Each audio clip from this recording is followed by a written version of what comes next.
জীবনে প্রথমবার প্রতিযোগিতামূলক পরীক্ষা দিতে গিয়ে আমার সাথে কি কি হলো সেগুলোই তোমাদেরকে শেয়ার করব।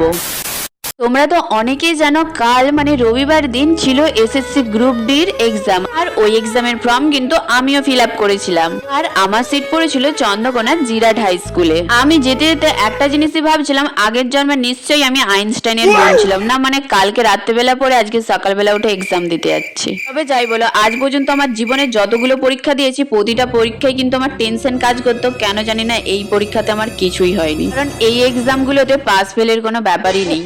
রইলো বাকি চাকরির কথা, ওইসব জিনিস তো আমার জন্য নয়, তাই ওইসব আমি ভাবিই না। এখানে এত বাসে ভিড় ছিল যে আমি ঘাটাল থেকে চন্দ্রকোনা পর্যন্ত পুরোটাই দাঁড়িয়ে গেছিলাম।